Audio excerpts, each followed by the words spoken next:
There was absolutely no chance I was watching that game and not making a video. Manchester City 6, Leicester City 3. I've been ill recently and I'm still feeling pretty under the weather, but I had to make a video. I had to make a video after that absolutely insane game of football. But all that matters always is that we got the 3 points. There's loads to dive into and loads to talk about. But City march on. We are inevitable. Inevitably crazy. Inevitably brilliant. Inevitably frustrating sometimes, but still inevitable nonetheless. Guys, I would also appreciate your support if you don't mind. Please go and click OneFootball in the description below. It's a fantastic app with all your Manchester City news and all the information from across the world of football, where you get all the stats from that crazy game of football and, of course, the Premier League as well. It gets all the transfer information as well. So if you want to keep up to date with all the incomings and outgoings, and, of course, get the latest on the Ferran Torres transfer, if that's going to happen, then OneFootball is the place for you. And, of course, as well, it helps support my channel. So it'd be a massive favour if you could scan that QR code next to my face or click the link in the description right now and get yourself OneFootball. Go and do it. What are you waiting for? You will not regret it. As good, as entertaining as that game of football. But guys, yeah, my first video in a few days. I have still absolutely coveted up, unfortunately. I'm really very bunged up still and 100% not well, as you can probably see in my face. But I've got a little bit of energy today, so I thought I'll talk about this game, because sometimes you want to just talk about football.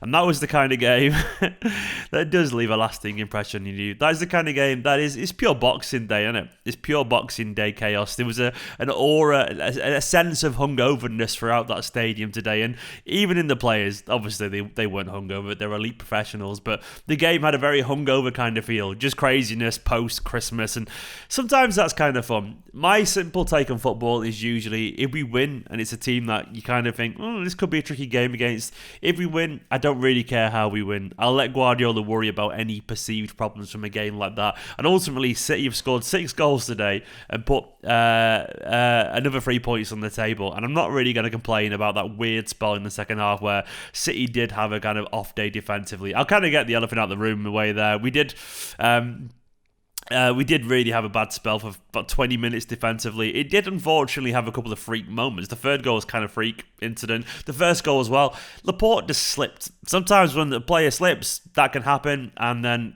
chaos can ensue after that. I mean, defensively, I still don't think we were particularly good enough at times. We were a little bit sloppy. Though you do kind of know that a lot of those issues just simply probably wouldn't have been there with a certain couple of players who are available. I mean, Rodri being available, of course, would massively change the dynamic of that midfield. He's obviously so solid these days. I love you, Ferner, but you're starting to look your age a little bit, unfortunately, and he definitely doesn't have the wherewithal to get back in the same way that he used to.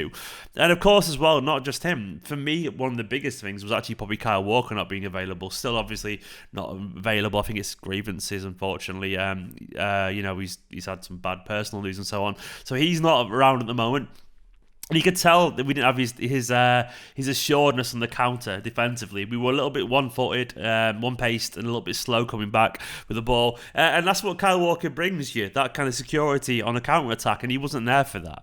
And then when you've got, obviously, Zinchenko, he's a very good player, but still probably playing his way into his best form. A little bit, a little bit inconsistent defensively, and then Rodri as well. Maybe Stones is probably helps with the partnership with Ruben Diaz.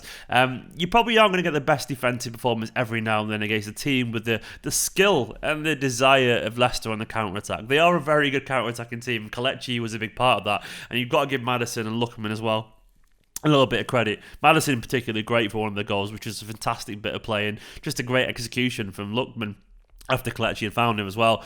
But other than that, though, we did kind of answer those little worries. At 4-3, my nerves definitely disappeared when Laporte scored that 5th goal. After that, I wasn't quite as worried then, because I feel like that smothered Leicester's momentum, and so it proved, of course, when we got the 6th to tie up the game. A 6th goal to make it comfortable. That's Manchester City in a nutshell. But it was Sterling's second of the game, and an assist for Diaz after a scuffed header kind of thing. Laporte's header, by the way, absolutely beautiful, and definitely made up for his little mistake earlier on, which led to a goal, of course, a beautifully placed header. But let's just talk about the good bits, man. Let's talk about the first half, where Manchester City were absolutely sensational. We score an awful lot of goals at the moment, don't we? A 7-0, a 4-0, now 6 goals as well. Of course, we conceded 3, but either way, if someone had said, Quick maths, how many is that? 17 on aggregate of the last 3 games. You would have taken that, wouldn't you? And I definitely have taken this. And all I care right now is that City are playing very good football and we have that clear hunger and desire. Yeah, we took our eye off the ball a little bit at times. But the first half, City was sensational. Genuinely sensational. I think we really need to go back to that and just enjoy just how good City were at times. We started off absolutely brilliantly. So much intensity, so much desire. And I love the fact that we got the goal in the first 5 minutes. So absolutely deserved as well. We were all over him. The intricacy of the passing and the footwork and the movement from the players, just spellbinding. And of course, Kevin De Bruyne finishing with aplomb in the way that Kevin De Bruyne often does in that situation. And then, of course, a couple of penalties. I think they were penalties. It's crazy how football's got this like genuine. It's got a leniency towards fouls in the area, which I never quite understood. That are obviously fouls, but for some reason everyone's like, yeah, you know what I mean? Well, he's not really done much. He had his arms around him. He was giving him I'm going to hug this mic, a little hug. And then, of course, it wasn't looking at the ball at all. The referee had just had a word with Leicester defensively for doing that before the corner was taken. Did it anyway. No attempt to get anywhere near the ball and pulled him down. Like, how is that not a foul? And how are these not given more often? I tell you what, referees, if you start giving them, players are going to stop doing it. It's that simple, you know? But for some reason, football has a blind spot for that kind of foul. And I'm glad the referee gave the right call. Mahrez stepped up, finished absolutely wonderfully. And he celebrated too. I love to see that. Always celebrate at your former club. Fuck that respect shit. That's what I would say. And he celebrated with passion and intensity. The third goal, of course, came from, it was Gundogan, wasn't it? Gundogan. Keeper spilled the ball, but he was in the right place at the right time to score a tap-in. But the football leading up to that was dynamic and brilliant and mesmeric. And then, of course, the fourth goal, Sterling making his own penalty. Another had a very good game there, making his own penalty. And then another fantastic penalty. Manchester City scored 2 penalties in a game. Stop the world. It's gone mad. It's gone crazy. If you ever needed any idea of how crazy the world's gone, that is it in a nutshell. But what a penalty as well. Another world-class penalty. It's almost like penalties are more likely to be scored when a team's confident in them, isn't it? It's crazy. It's crazy. Football is all about confidence in front of goal. And that should have been game over, shouldn't it? It should have been game over, but of course it wasn't. But the football in the first half, I mean, it was special. I tweeted like it felt like Pep taking it personally. The idea of a striker, he'd taken it personally and was out to prove that this preconceived notion that you need a striker to win trophies was just nonsense. Because recently we've been absolutely spellbinding. No need for a striker at all at the moment, it seems. We're scoring goals for fun, scoring high-quality goals as well. And everyone is chipping in.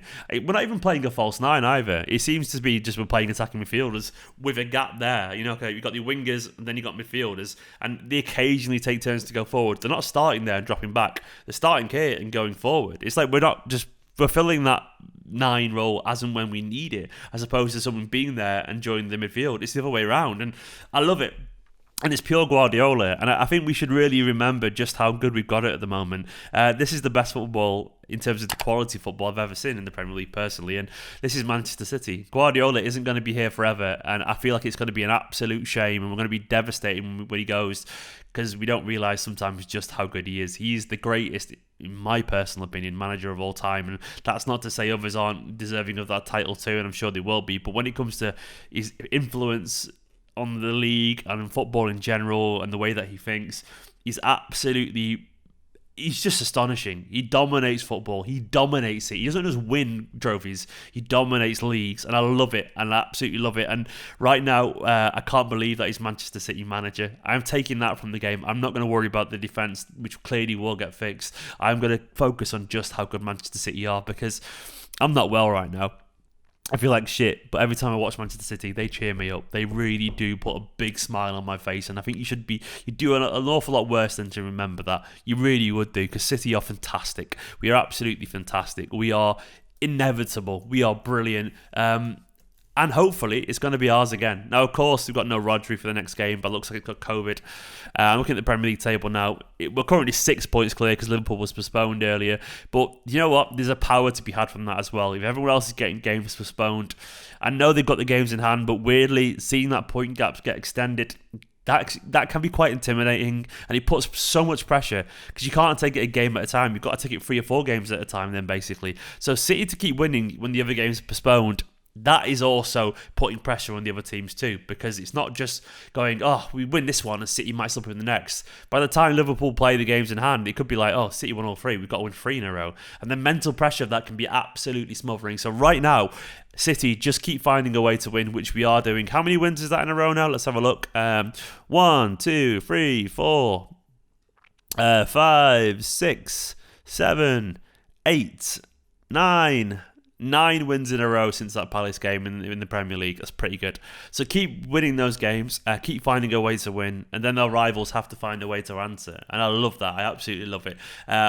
Sorry I've not been doing videos recently. I've been under the weather. I'm COVIDed up and my head's bunged up and my ears, I can barely hear that well, which is annoying me, frustrating me. But, I felt I had a bit of energy today to talk about football because I wanted to talk about football. City are fucking brilliant. Absolutely brilliant. And it's great, by the way, to see Sterling back in form as well. Who would have thought, eh? Kevin De Bruyne as well. These players, some people have started to show the signs of writing them off. It's almost like they always had that inherent quality, isn't it? And it was just confidence and or fitness. That's always it is in life. City don't have bad players. We just have players in and out, or in more informed or less informed than others. You got to remember that. Either way, City are absolutely fantastic. A weird day, but we scored 6 again against a pretty good side in Leicester. They're not the best Leicester side I've ever seen, but they're still a pretty good side.